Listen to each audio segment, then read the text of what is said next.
Isn't this just magical? I could watch this all day. Lawns are drying up everywhere this time of year, and with some sun and no water, you are going to take a lush green lawn and turn it into a complete desert wasteland in little to no time at all. But there is some things you can do to make your lawn stay nice and green without letting it go dormant and turn into a brown paper bag. But first, let's get into what not to do when you are watering your lawn. First, you don't want to be doing a light and infrequent watering. So that means you're putting down a little amount of water each time you're watering throughout the day. This basically is telling your root system that, hey, water is up top. I'm not going to go deep down into the ground. So when it does get super hot out, you have a shallow root system and your turf is going to dry up quicker. Another common mistake is people are watering their lawns at nighttime or in the evening. This is a big no-no because when you put down that excessive moisture into your lawn, you're going to have it sitting out overnight, where you're giving the opportunity for disease and fungus to set in a little bit easier than what it would if you water in the morning time. Lastly, you do not want to be overwatering. There's a sweet spot of when you want to water and how much water you are going to do.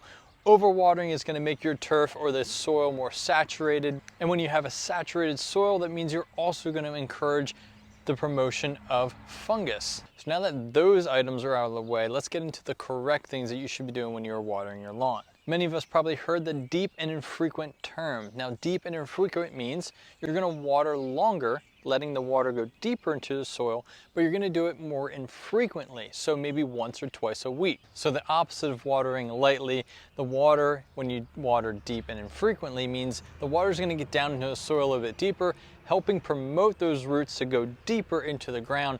That way, when you do have these 90-degree days, the roots are down in the deep, there's more water, there's more moisture down there, and your grass should be able to withstand some of these hot days a little bit better.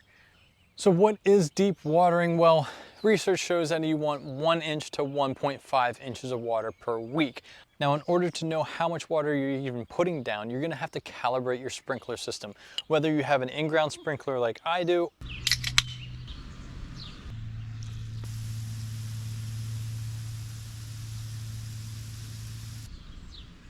or you're going out and manually watering the lawn with a sprinkler system above ground.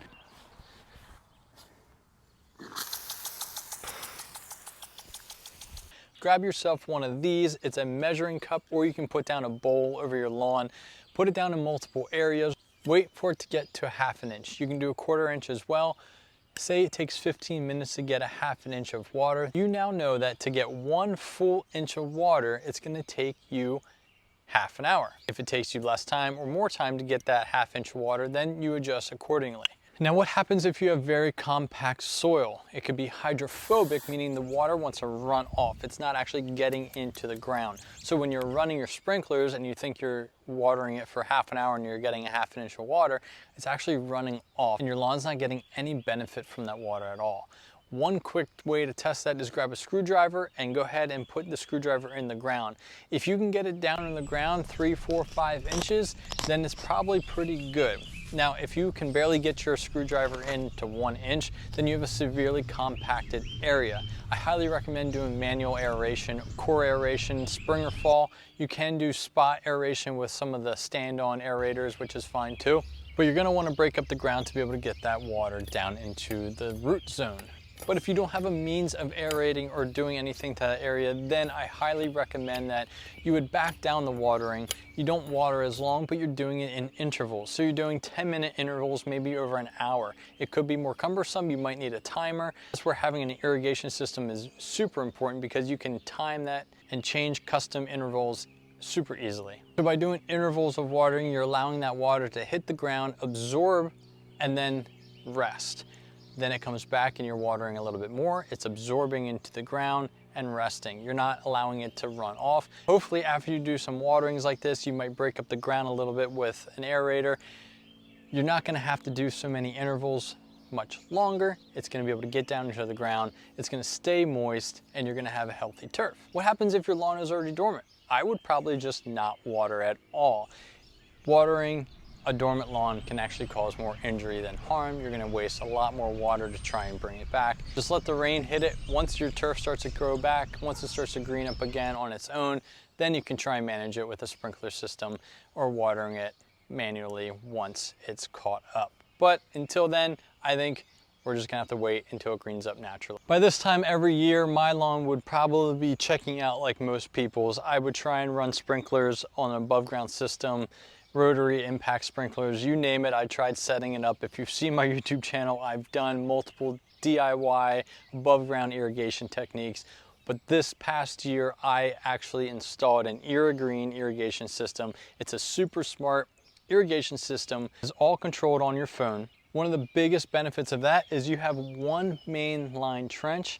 You use less heads for each zone because each zone can shoot about like 30 feet depending on your water pressure. And you can customize the zone. You can map out exactly the area that you want to water. So if there's any obstacles that you want to go around, like patios or flower beds or driveways or sidewalks, you can map it out with pinpoints on your app on the phone, and you're not watering those areas. For my whole lawn, which is about 6,000 square foot, I have 6 different heads, whereas if I had the traditional irrigation system, I would have way more heads, way more trenching to do. This system was super DIY friendly to install. You can go over to the website, irrigreen.com. You can type in your zip code. You can find your house, find your lawn. You can map it out with their free estimator, and it will basically show you how many different heads you would need to cover the entire area of your lawn. You'll be surprised that it might not take as many as you think. The price point might seem a little high, but when you're not trenching as much, not using as much pipe, not having to use as many heads, it does pay off. And the customization that you can do with the app of pinpointing exactly where you want the water to go, kind of like printing on your lawn, it's absolutely amazing. My lawn is absolutely loving it because I can customize how much water I'm putting down each time. That way I know exactly how much water is going on and I'm not having to overwater or underwater. For any more information on the Irrigreen system, there's a link below. I do have a couple other long form videos on the Irrigreen system that I highly recommend you check out. I also have a bunch of short form content on my Instagram, TikTok, and Facebook that if you go back and cycle through, you can see some of those that talks about the Irrigreen system that I installed and how I like it and how it's running and everything like that. So to wrap this all up, if you're struggling this summer, try and water deeply and infrequently. Calibrate your sprinklers, whether it's an above ground system or you go check out the Irrigreen system and put that in. Calibrate your sprinklers, make sure you know how much water you're putting down for how long. Make sure you're watering in the early mornings. 4 a.m. to 10 a.m. is usually a good time. Avoid watering in the evenings or overnight. That way you're not having excessive water over your lawn, promoting disease. And then aerate your lawn, break up those compacted areas, grab a screwdriver and check those areas to see how your moisture level is actually doing. And go check out the Irrigreen irrigation system. Again, I am super pumped that I put that in last year. The system is absolutely incredible. Everything's done on an app. You can customize your watering days, how much water, where you want the water to go, where you don't want it to go, like your sidewalks. It's absolutely incredible. Go check it out. I hope these tips help you this summer. Keep your lawn nice, lush, and green. Until the next time, see you later.